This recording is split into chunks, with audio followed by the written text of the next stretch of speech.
and opinions expressed on this program are those of the participants and do not reflect the views of BronxNet or the program underwriters.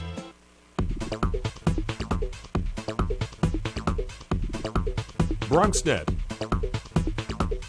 Your voice, your views, your vision. All right, everybody in the cheering section, you can clap. Here we go. Good morning, everybody. 2014, and welcome to Open. It's another fantastic show. It's open right here in the Bronx, and we're brought to you by, of course, the beautiful people from BronxNet. We want to thank you all for putting this together. 2013, we'll continue to do some of the same in 2014. I'm your host, Dr. Bob Lee from 107.5 WBLS, your number one source for R&B. Coming on each and every night right after the Quiet Storm with Lenny Green, and then out in the morning with the Steve Harvey Morning Show. And right here, Channel 67's open. We have a great show lined up for you today. Coming up on today's show, we'll learn what one group is doing to prepare our youth for college and beyond. Plus, we'll sit down with a coalition working toward a healthier community. After that, we'll find out about a holistic approach to starting the new year. Should get into it. I'm going to let you know more about that. And finally, we'll hear about a movement to preserve, promote hip-hop right here in the Boogie Down Bronx and beyond. So stay tuned. All this and more is headed your way as we hit you with a 1-2 for the new year. Boom, boom. Right here on Opens, Channel 67.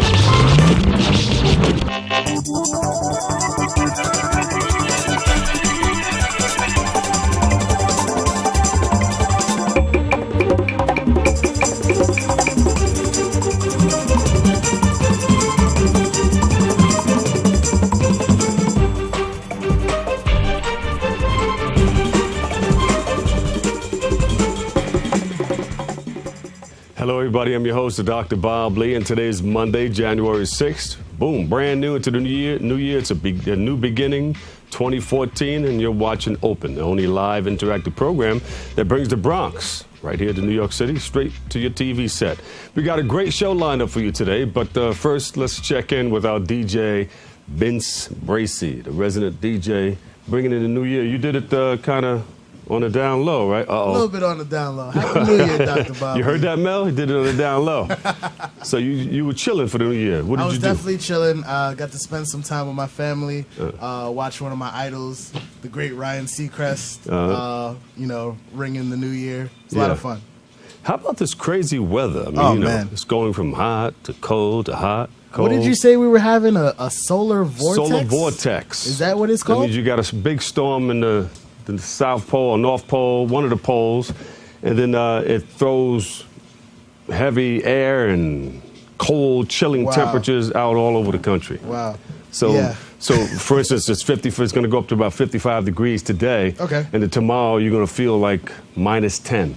Well, I'm going to keep my coat on. It's going to be about, what, 7 degrees tomorrow? It's going to feel like minus 10. No, I don't want that one bit. Yeah. But I guess you have to balance it out, right? Yeah, and that coupled with the flu season, it's going to really wreak havoc on bodies, everybody's body. But if you stay in shape, and you eat right and sleep right, Melly Mel can tell you more about all those good things. Oh, yeah. You'll fare better. But you got to be careful. Teach us how to stay Bronx strong. That's right. Stay Bronx strong. So what do you have planned? Any New Year's resolutions? I'm just going to stay positive and try to be Dr. Bob Lee. That's what I want to do. Oh, don't try to be me. You never get any sleep. No, I mean, All right. Stay Bronx strong. Vince Bracey, give him a big round of applause, everybody. Our resident DJ. All right. Let's get ready to rumble. Oh, you can't say that. Somebody has that protected. Let's get ready. It's an organization that provides students with the support they need to gain admission to college. Let's take a first-hand look at their work. For some kids, like me, like me, like me, like me, college isn't a choice. It's a fantasy. It's a dream. How can a kid like me afford college? College? College? College?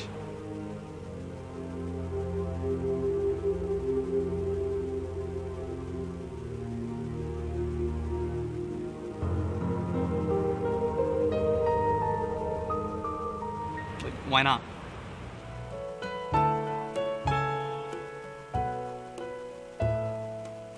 Let's Get Ready is important to me firstly because I'm a student, so it offers me opportunities that I wouldn't otherwise get. Learning more about financial aid, learning about the college process. My coaches in LGR have helped me achieve so much, helping me not be as nervous with my essay. It's helped my SAT scores go up, and it's helped me with my public speaking and writing. They actually pushed me to do better.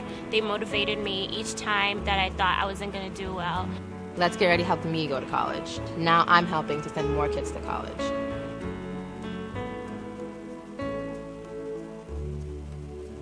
I'll be the first one in my family to go to college. Can you believe it? I can't. I can be their mentor. I can be someone that they can come to ask questions. All the things you remember during taking the test is just amazing. Like, I was just doing the practice one, and everything that I learned was like, oh, I remember this, I remember that. Going into the SAT program, it gave me a massive score boost, and that kind of improved my confidence. All my anxieties and worries went away. I'm actually here, focused. I honestly believe I'd be lost without LGR. Let's get ready. To learn. To get the education I deserve. Let's get ready. To teach. To help my community. To inspire. Let's get ready. To become an example. Example for my friends. Brother. Sisters. And family. I was accepted. I'm going to college. I'm going to college. I want to become an immigration lawyer. A doctor. A business owner. I want to become an English teacher. Pediatric oncologist. Cop. Mechanical engineer. A civil rights lawyer. It's whatever they want to do. Me. Me. Me. Me. Let's get ready. Let's get ready. Let's get ready. Let's get ready.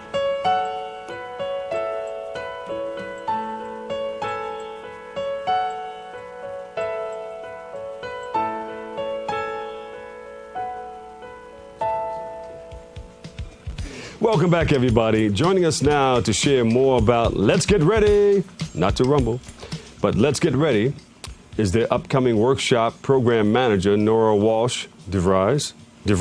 Close enough. Along with student Gideon Adarimi and Amika Sinarang.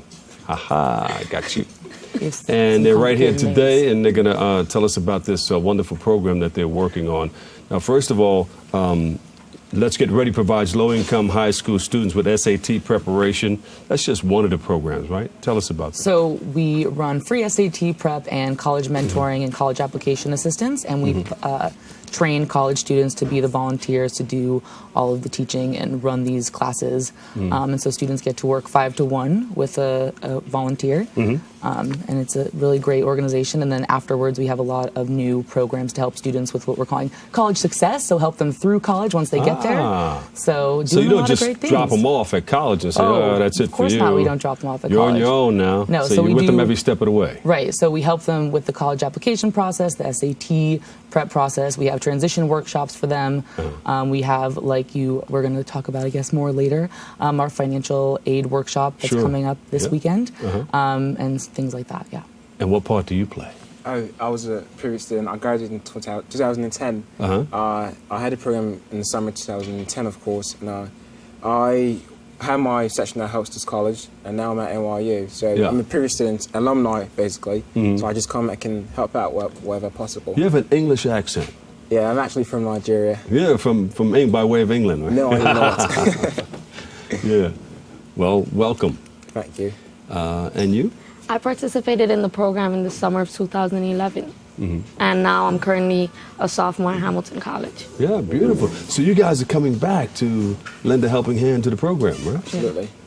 That's great. And there's a lot of success stories like that, right? A lot of success stories. Two of our greatest successes are right here. Yeah. NYU and Hamilton, two amazing That's beautiful. universities that these students go to. Yeah. So you have something big coming up. Tell us about it. We do. So we have our financial aid workshop, which is going to be this Saturday.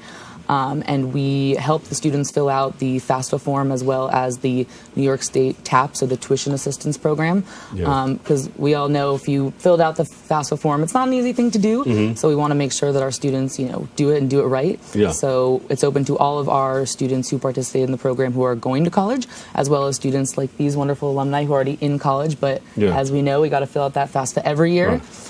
So we have them come back. And Gideon, you were there last year. I actually was, I mean, I did this because there is no way to get to do it on your own in the house. I mean, you could do it on your own, but the same level of work put into it. It's not the same you would get from someone else.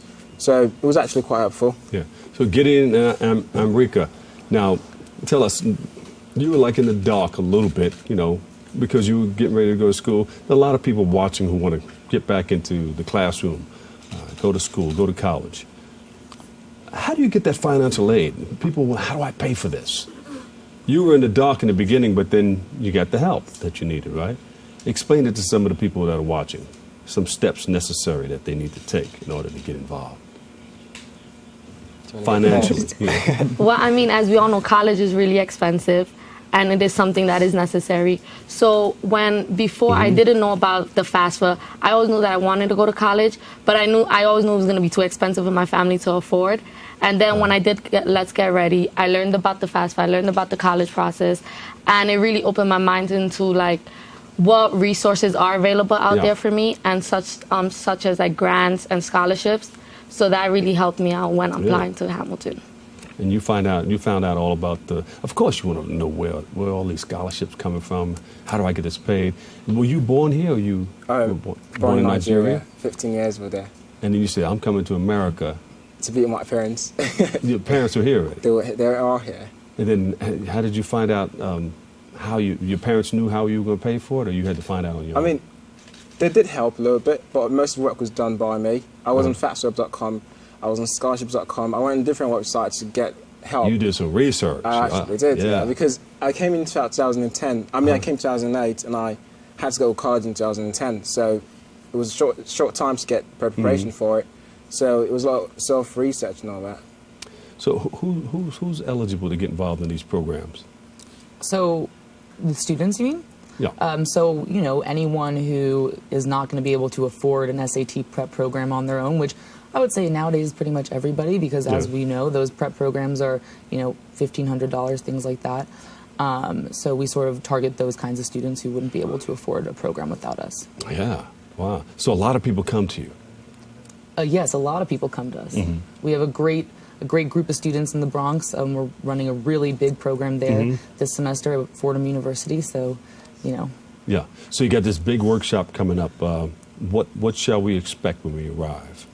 You will expect a wonderful financial aid overview presentation. That's sort of how we'll kick things off. And then we're going to actually do step-by-step with all the students, filling out that FAFSA form and then filling out the TAP, which takes all of the information from the FAFSA already. So that's the easiest step probably. So we actually do sit there with the students, and if they bring parents, with their parents, and we do all the nitty-gritty filling out that form. Now explain what some of those things are. I mean, people listening or watching, you know, you say TAP.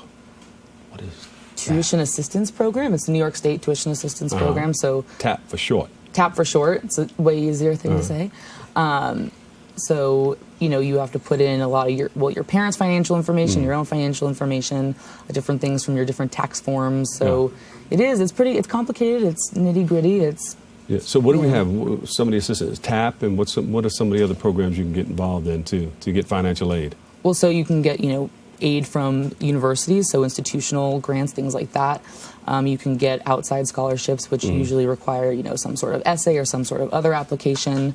You can get money from the government, Pell grants, things like that. So there's a lot of money out there. Yeah. It's just about finding it and filling out your forms properly, which is a big thing that we're going to help the students do on Saturday. Yeah.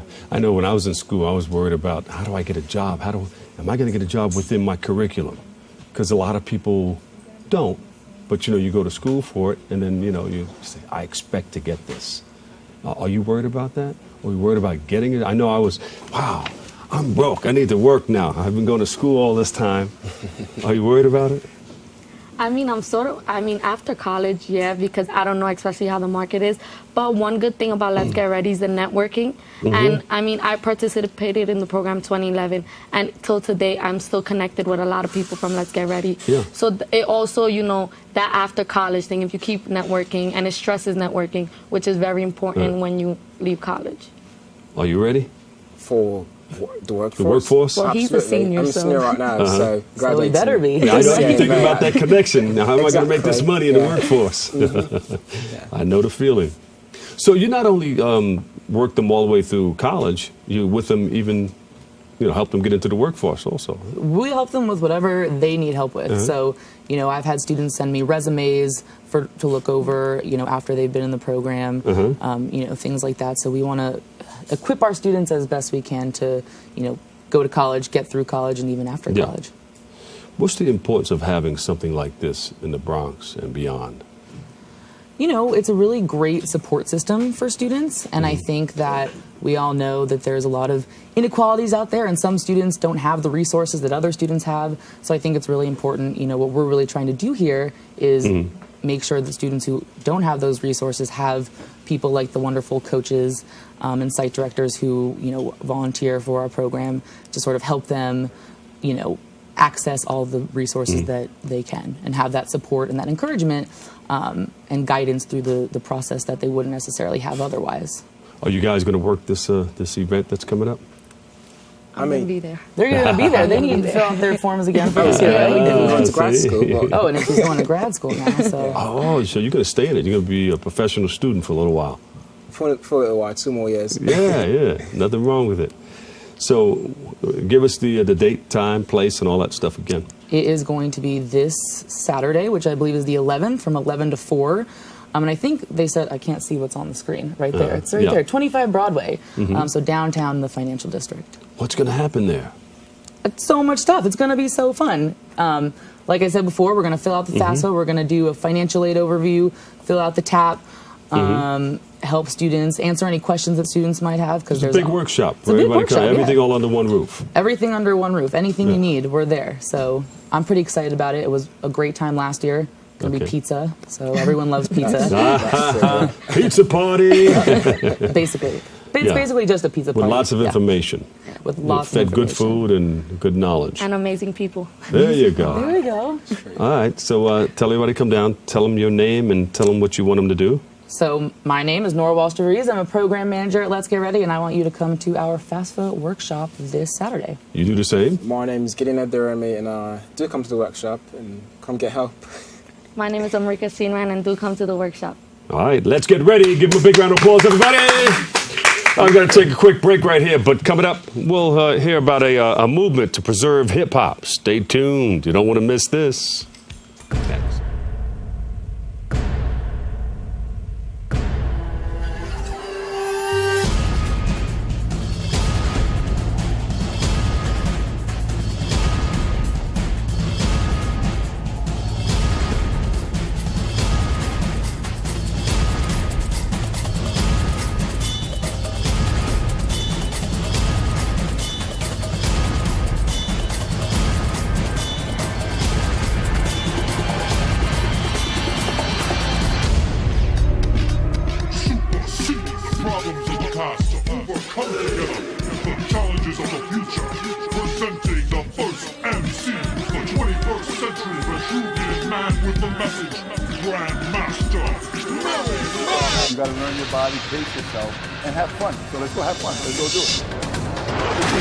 About shoulders. Your shoulders is a 3-tier muscle.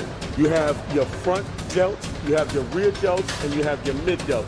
So when you're working out your shoulders properly, you have to do 3 different exercises.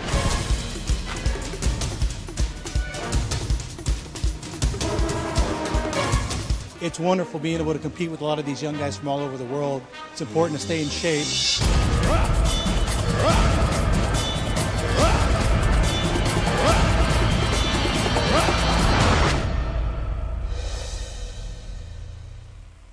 Live with a human for a while, and you get to know a few things. Like, I know she does strange tricks for no treats. But the one thing I will never, for the life of me, know is how she gets so tiny and inside that box. Natalie, how do you get so tiny? Barry, time is running out. According to my calculations, 1 in 5 kids in America struggles with hunger. How can so many children face hunger when there's more than enough food to feed them all? Babadoo. You're right, Barry.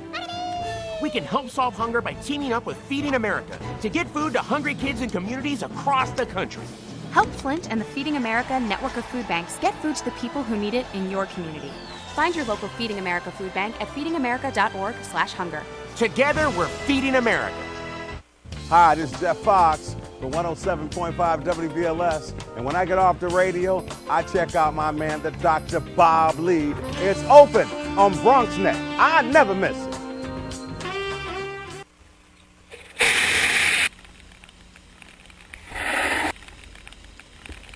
So you heard of the Chewbacca fish? Yeah. Chewbacca who? Well, you heard of the Chewbacca fish, haven't you? Yes, I did. And just so the people at home know, describe it real quick for us.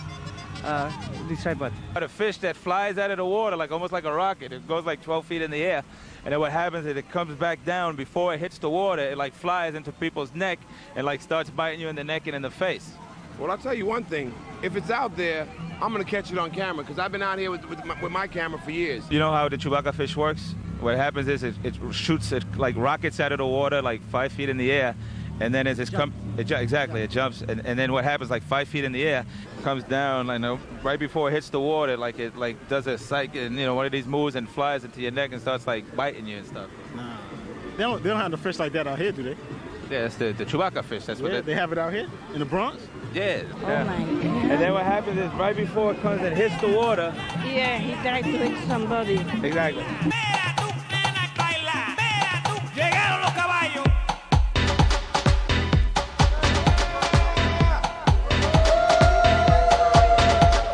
¡Huépame! Mira, yo te vi con ese teléfono.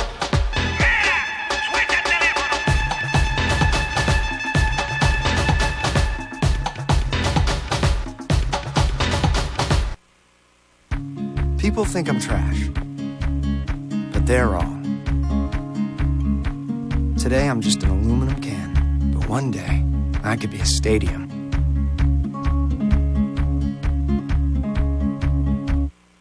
I already knew that I was going to go to college, from a young age.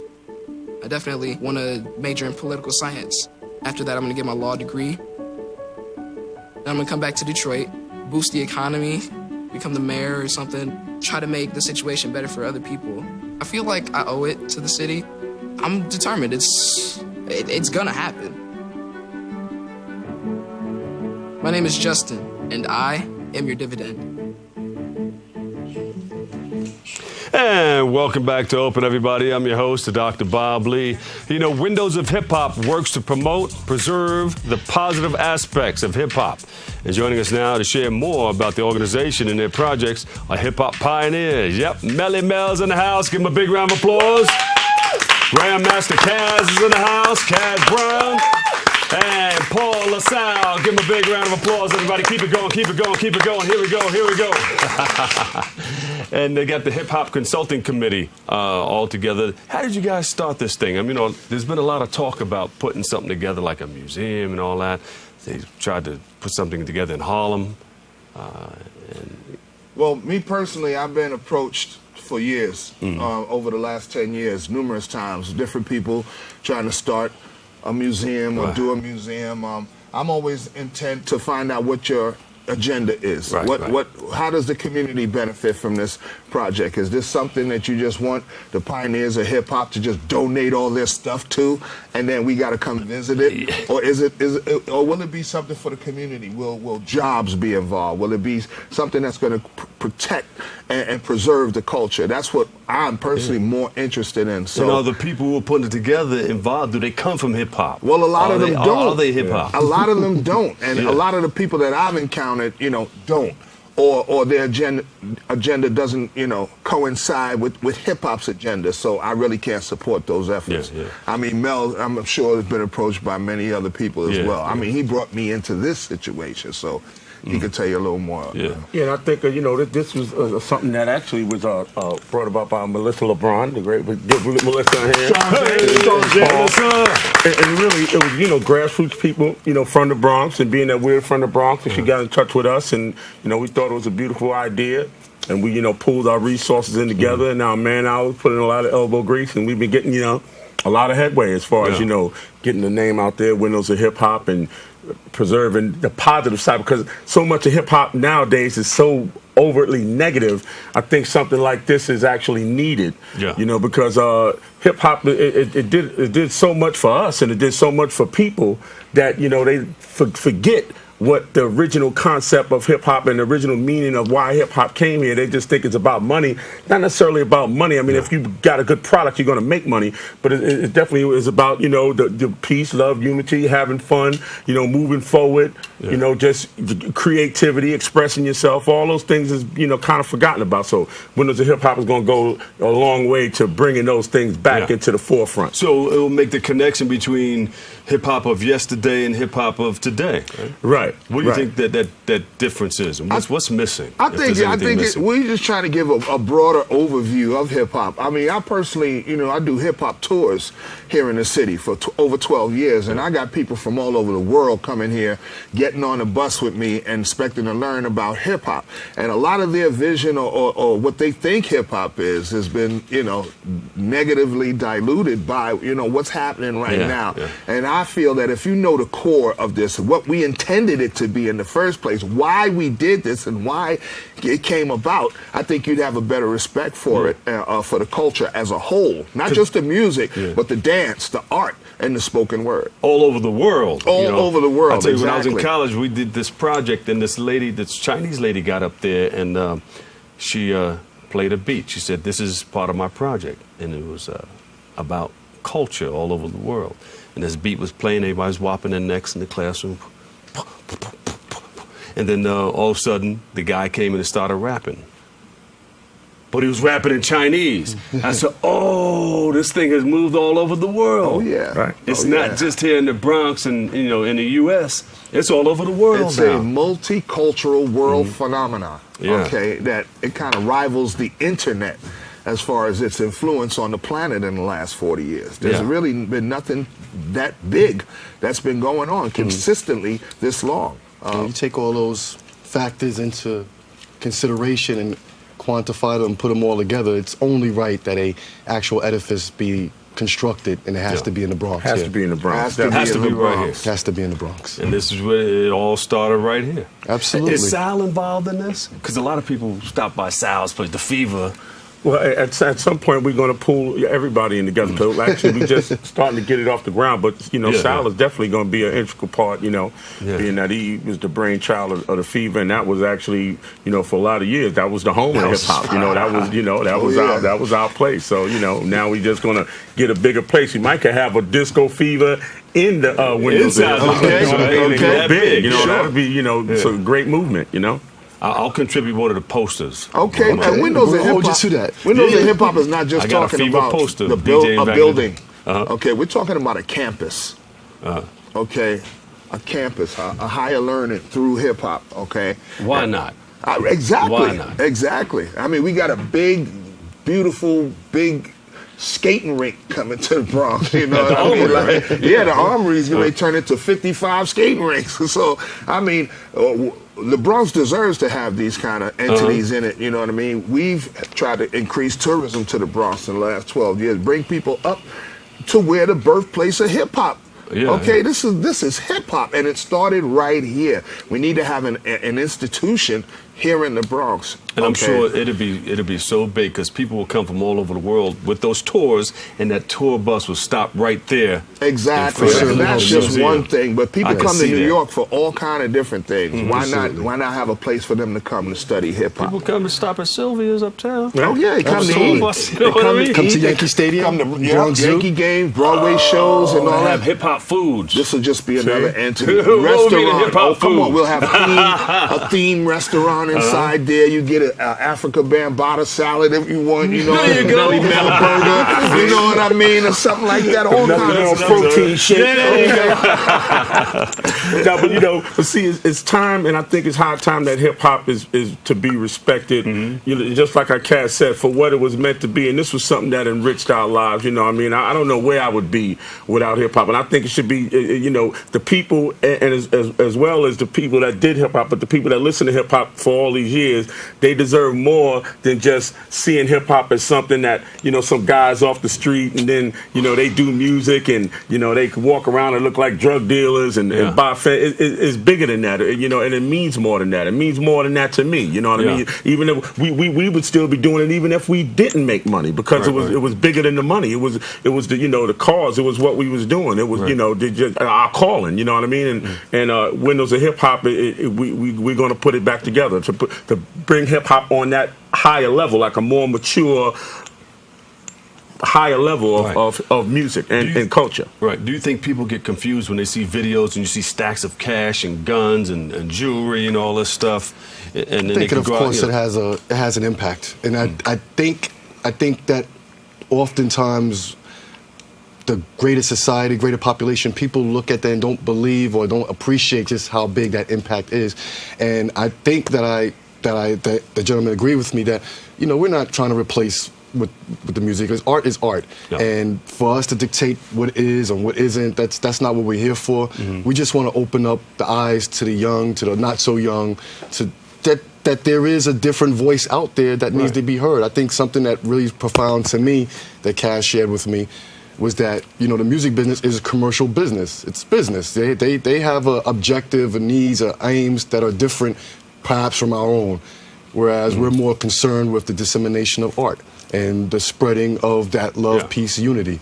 So let people know where it came from. Right. Like civil rights movement, you know, a lot of people paved the way for other people to do other things a lot more comfortably and easily. Right, because the main thing is what I don't want to see is what's going on right now in hip hop defined everything that happened in hip hop, and as well as the people, people, the black people from civil rights era up to now. You can't have what's going on right now be the definition or the culmination of everything that happened in the past. When hip hop in its origins was something that uplifted us. It was like, it took us from, one low point to where it was not a whole lot going on in the Bronx to where bam, it was going on in the Bronx, and then bam, it was going on all over the world. And not to, to stagnate itself or we just going to get this paper, we're going to shoot up some guns. And that's the small part of it. And like I said, there's nothing wrong with that, but that's not the do all and say all about what the whole mission is about. So you got all this stuff together there. You have a hip hop committee,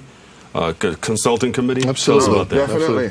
Well, the Hip Hop Consulting Committee, which I'm a member, is a group of Bronxites who have backgrounds either in activism, business relations, the community, and we work together as a team to promote and push the best, what we believe would be the best projects. And the Windows of Hip Hop City, we believe, is probably going to be the premier project that we can bring to the forefront. These gentlemen have worked extensively, and a lot of people don't realize that the Rush tours, Mel's work overseas, it constantly propagates hip-hop. It constantly spreads it out to message to other individuals who may not have known or learned about hip-hop from its beginnings or where it started.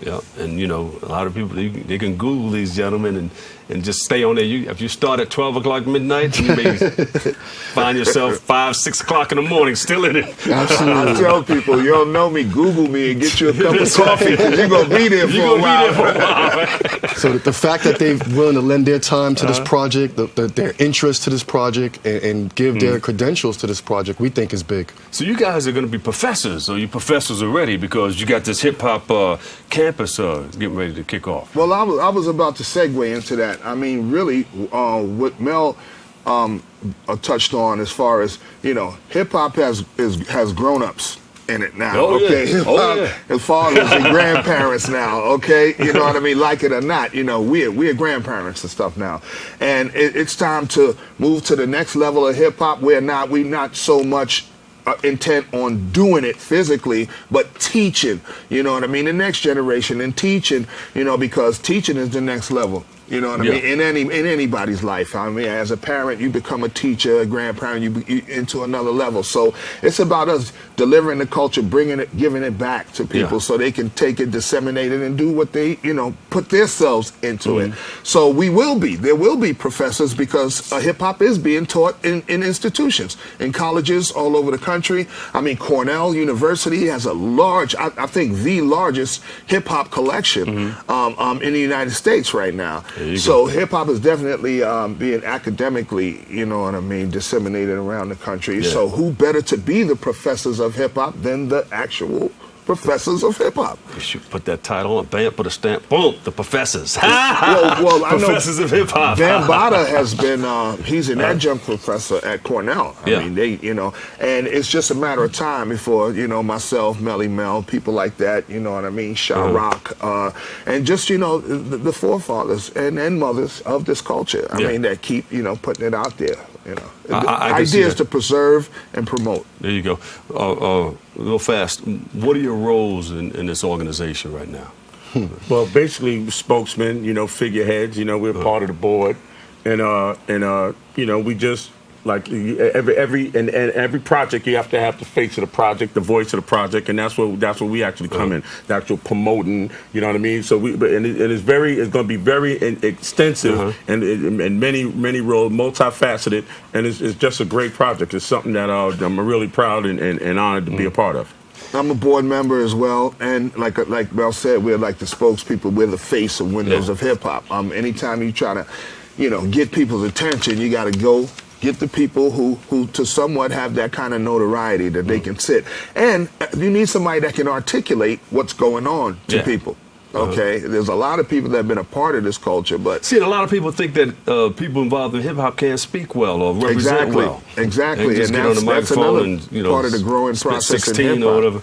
You can't. If you can spit a good 16, you should be able to at least speak. You know what I mean? As much credit as we get for being the masters of rhyme and stuff, you know, it comes from some sort of intelligence. That's right. So That's you right. know what I mean? You can't just get on the mic and start talking. Exactly. Like you cannot you're become babbling. a professor anywhere, you know, without being able to articulate or so. So Windows of Hip Hop, you're there, you have the consulting committee, you're spreading positivity through hip hop and preserving hip hop. Absolutely. Is that the overall goal? Absolutely. Yes, definitely. Preserving the culture for generations to come. Absolutely. Preservation, and like they say, that keeps on re-emphasizing dissemination. We want to share this. We want to share the hip-hop that I remember. I mean, their experiences, of course, predate my own.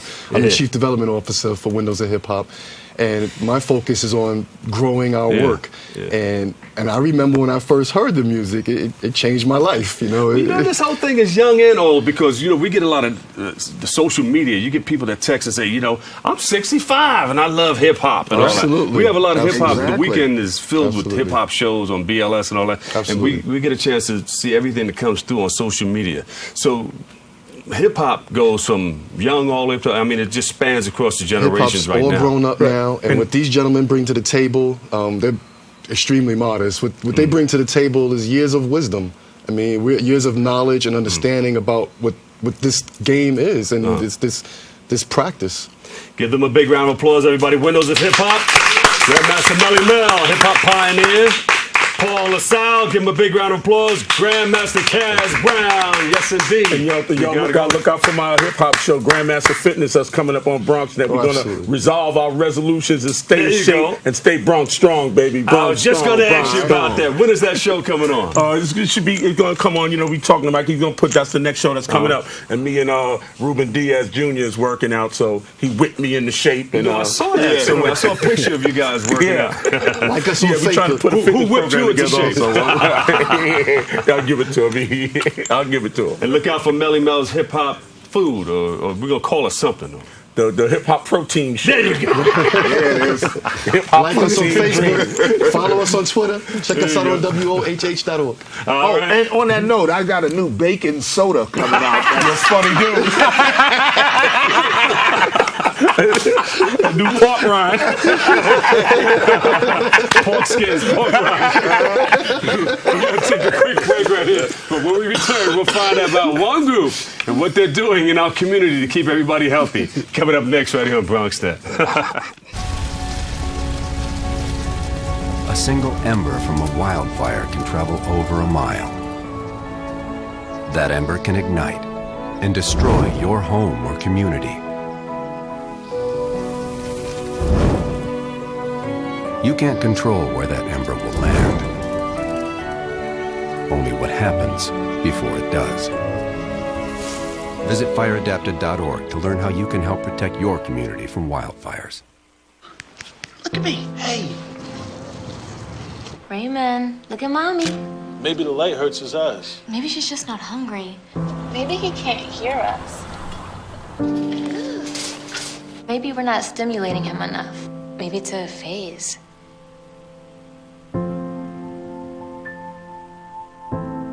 Avoiding eye contact is one early sign of autism. Learn the others today. The sooner it's diagnosed, the better. NFC, AFC, offensive linemen, defensive tackles, quarterbacks, and cornerbacks are all working with United Way for a million little reasons. The kids of our communities, to ensure their academic success all the way to graduation day. You see, it takes about 12 years to create a graduate, but it takes the same time to create a dropout. And the difference between a kid becoming one or the other could be a professional athlete, or it could be you. Studies showed the earlier we get to kids, the better their chances. So become a United Way volunteer reader, tutor, or mentor, and make a difference in the life of a child, for the life of that child. Give. Advocate. Volunteer. Live united. Join your favorite NFL players. Take the pledge. Go to unitedway.org. Hey, welcome back, everybody. I'm your host, Dr. Bob Lee. Connect to Protect works to reduce rates of HIV and AIDS through community programs and policies. And joining us now to share more about the organization is social worker and Bronx coordinator Elizabeth Spurrell. We'll welcome you to the show. Thanks for having me. All right. I'm excited to be here. How did you guys start this? Because AIDS and HIV, they've been talking about it since the 80s, That's but it right. probably happened way before that. That's right, yeah. So actually, I'm part of the Adolescent AIDS Program. We're housed, Connect to Protect Bronx is housed at the Adolescent AIDS Program, which is at the Children's Hospital at Montefiore. And we're one of the oldest adolescent AIDS programs in the country. We started in 1987. So we were the first ones really responding and working with adolescents back in the 80s when we know that the epidemic was really at its peak. And Connect to Protect Bronx really came about several years ago. We're one of 15 sites across the country. And in this initiative to work with coalitions, a coalition around reducing HIV and AIDS rates, and particularly among young women. But among really all youth in the Bronx. Yeah. Who do you work with? Community groups, elected officials? That's right. Yeah, community groups, providers, so healthcare providers, community-based organization providers, members, and some elected officials as well. Yeah. How important is that to get everybody on the same page, moving in the same direction? I think it's the most important thing about this coalition. What I love about it is that I look at myself as kind of a guide and a facilitator. So this isn't AAP's agenda, the Adolescent AIDS Program's agenda. This isn't Montefiore's agenda. This is really the community's agenda, and so we're eliciting feedback, and they're the ones sort of making the goals and the objectives, creating the goals and objectives, and then doing the work on the ground to change the policies and programs. I'm just helping facilitate. You're helping facilitate, but you're doing a wonderful job because you're helping create that awareness that people need to know in our community. Right. Of course, you know about all the statistics and everything like that, and last year has been pretty bad, looking over those statistics. But you know, they have new drugs out now. They have something called OraSure, where you can get in-home testing and all that. In-home testing is okay, but I think you need a support group right there upon finding out if I agree something with you. is I mean, positive. we've made such amazing strides, right? In HIV, if we think about the epidemic being around for 30 years, it's a relatively young epidemic. We've made amazing strides with drugs and testing, all of that, but we still have a long way to go. We have a long way to And go. I think that because of the stigma and discrimination around HIV, folks really do need a lot of support. It's not to say lots of people cope on their own and with their families, and that's fine, but as the community can sort of galvanize to support HIV positive folks, but also just think about how can we reduce HIV AIDS rates among youth generally. Because one thing that I'm really learning is sort of the intersection between all these issues. So we can't just focus on HIV prevention. We also need to focus on violence prevention. We need to focus on healthy eating and exercise. All of this sort of creates the wellness of a person, right? It's not just specifically about HIV. Exactly. Is there one main area of focus?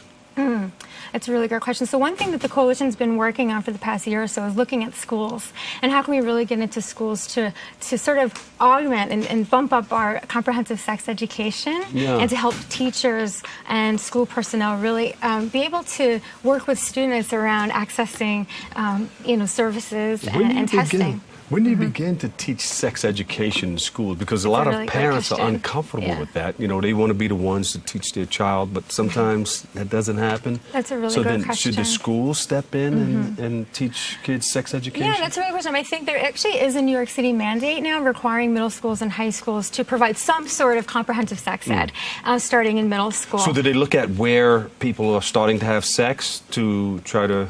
Yeah, so I think a lot of this education? is around sort of taking it from a holistic perspective, looking at health more generally. So when we're talking about like middle school and sixth grade, we're not necessarily talking about contraception right then. We're talking about the body and the changes that our bodies go through. Yeah.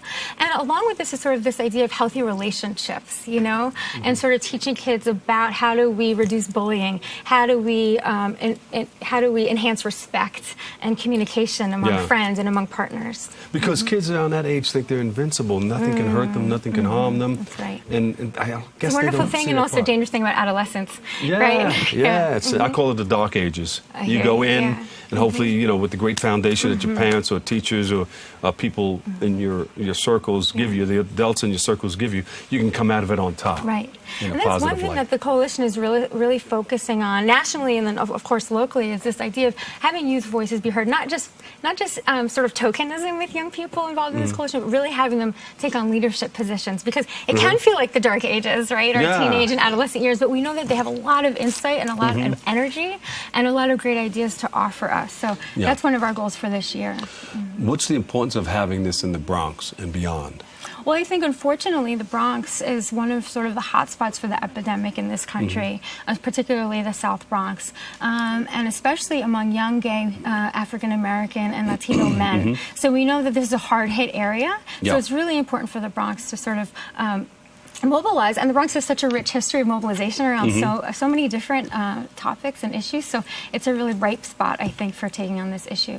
What is a C2Ps? C2P stands for Connect to Protect. That's the name of the coalition. C2P. And you can Google us, Connect to Protect Bronx, and check out our website and all the work that we're doing. Okay, that's just a short, short for C2P. Yep, Connect C2P. to Protect. Yeah. And you are the coordinator? I am.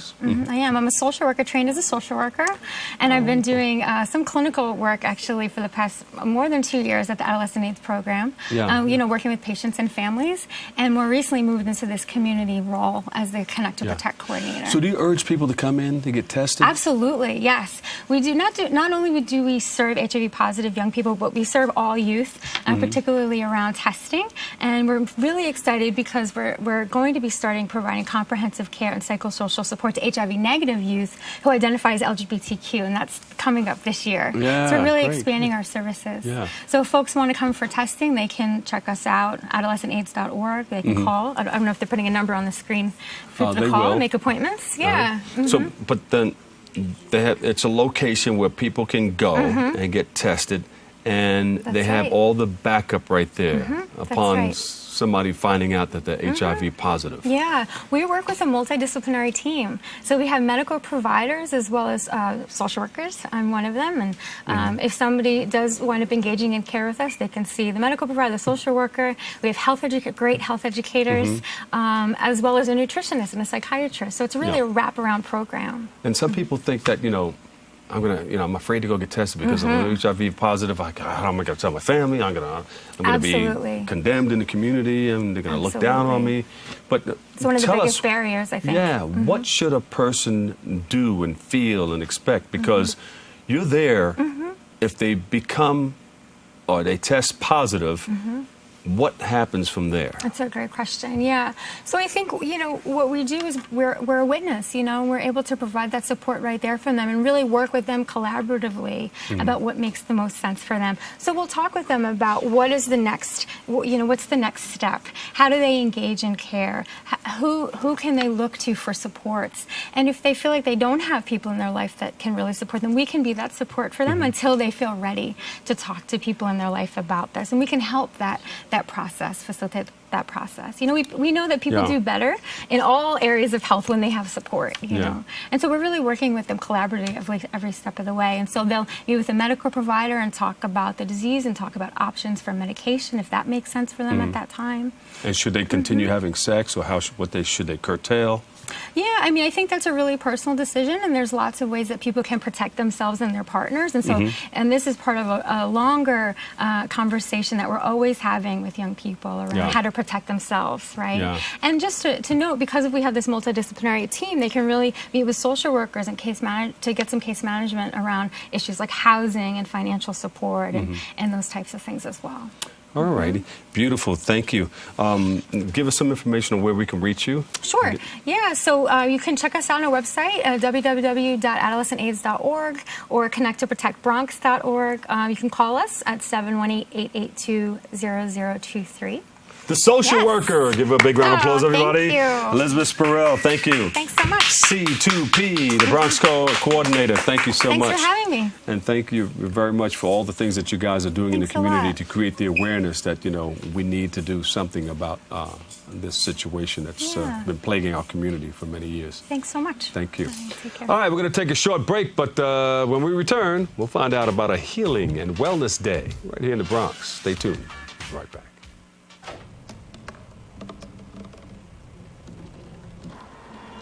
Everybody has a dream.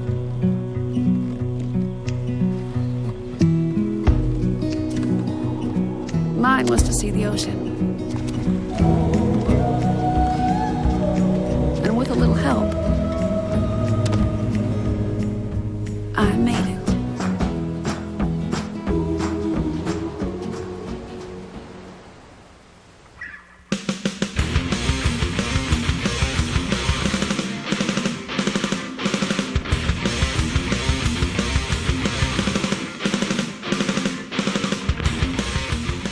If I want to look at it in extremes, the first is the 0-6 and how did that happen, and then the rest is the fact we battled back from that, but too little too late. From the start to the finish, in the last 10 games we did win 7, and I was proud of the way they stayed together as a team. That was the whole idea. We had good leadership with regard to that. Our captains did a nice job, and they can't do it alone. But the attitude and the approach that this team took, regardless of some of the very difficult Mondays that we had, was very impressive from a standpoint of maturity and professionalism, and I was proud of that. It's good to at least finish the season with a win, and obviously now just try to put this season behind us, learn from it, try to get better from some of the things that happened, and heal up this ankle and get ready for next year.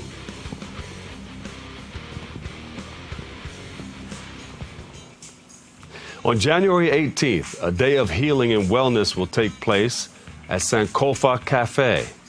It's a juice bar. And joining us to share more about this event is Abina Anam. Abina Anam, we welcome you to the show. Abina, tell us about what you guys are doing holistically. Well, basically, the 2014 Open Your Year Healing and Wellness Day is about helping people to resolve their resolutions. Because by the beginning of the year, people have all these great intentions, and then after a few days or a few weeks, they just fall to the wayside. So this event is to help people to really improve their lives. We're going to offer presentations on holistic healing, meditation, yoga, stress management, and just topics to help people have those tools to transform their lives. Yeah. But how do you continue that? I mean, people are big coming off of the new year. Yes, I'm going to do this. I'm going to knock this. I'm going to throw a big right hand. Boom. And I'm going to catch him on the chin. And I'm going to throw my hands in the air. And I'm going to stay with this for a long time. How do you get people to stay with their New Year's resolutions?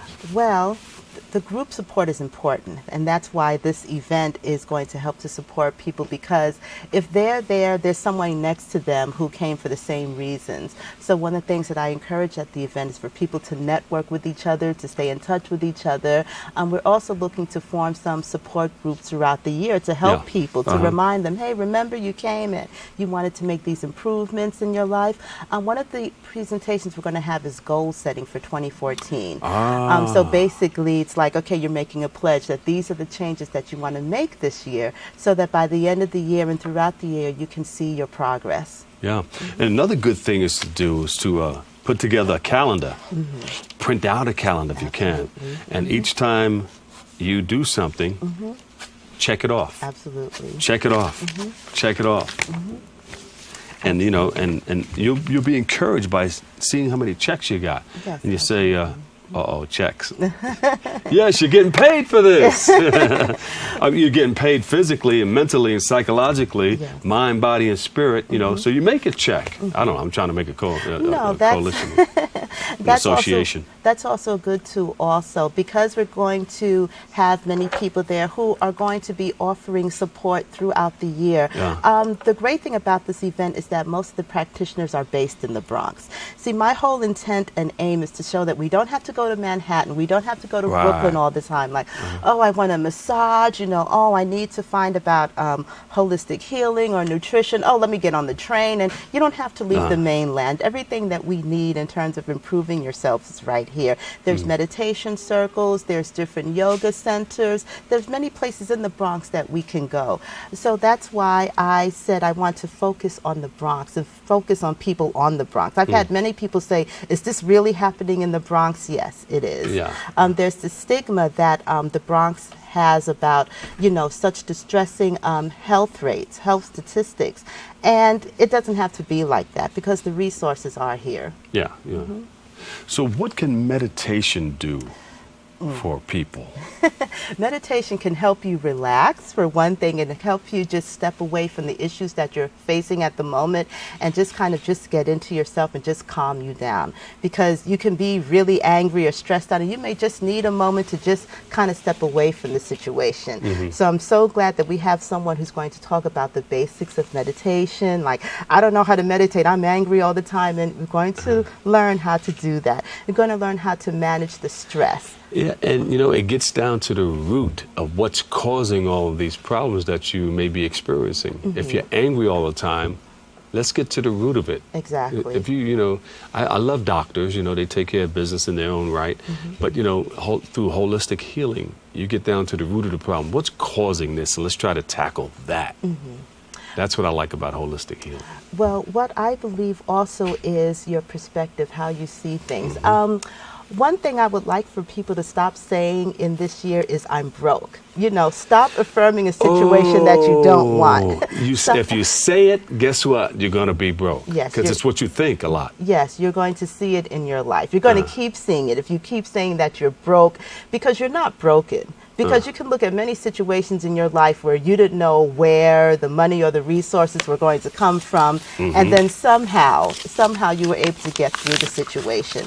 So one of the things that I would like to see people walk away from the event is changing their perspective. Right. You know, looking at things possibly through different eyes and knowing that no matter what happens, you can manage it. And it could be within what you're doing already. Absolutely. Just get a piece of paper, fold it in half, and get your good points and put down some of the bad points. You may want to change some of those bad points and just pay more attention to some of the good points that you're doing. Yes, absolutely. There's always ways to do it. Yes. And if you say, I'm rich, rich doesn't have to be monetarily rich. You can be rich in many different ways. You can be rich in good health. You can be rich in oh, I got my family around me. I'm tight with my family. You know, there's many ways to be rich. My personal belief is that we live in the same world where Bill Gates and these other billionaires are, so we have access to the same resources that they have. We're gonna wrap it up, but give me one message that you would like to spread for the event or for people who are looking to stay healthy. You can come to this event and learn how to empower yourself. Health is not just about your body, but it's about mind, body, spirit, the whole connection. And you can come to this event and get those tools to improve and transform your life. Sankofa Cafe and Juice Bar. Yes. Where is it? 1789 Southern Boulevard at the corner of Crotona Park East. It's a beautiful establishment, absolutely wonderful. Abina Nam, give him a big round of applause, everybody. Bronx Holistic Healing. We love you. Thank you so much. Thank you. Thank you. All right, unfortunately, that's all the time we have for today's show. I'd like to thank our guests for joining us and you, our viewer, for tuning in and checking it all out. If you missed any part of today's show, you can tune in to the recablecast of Open at 5 and 10 p.m. or watch anytime on the web at bronxnet.org, or you can catch an all-new episode Wednesday at 10 a.m. with Darren Jaime. For all of us here, right here at BronxNet, have a great and enjoyable day, and always remember this. What you are is God's gift to you, and what you make of yourself is your gift to God. So choose your choice and let your choice control the chooser. God gave you 2 feet. Put one foot in front of the other and step to what you need to do. I'll catch you tonight on The Quiet Storm, right after The Quiet Storm with Lenny Green. I'm the Dr. Bob Lee from 107.5 WBLS and BronxNet's Channel 67. Peace. Have a great day.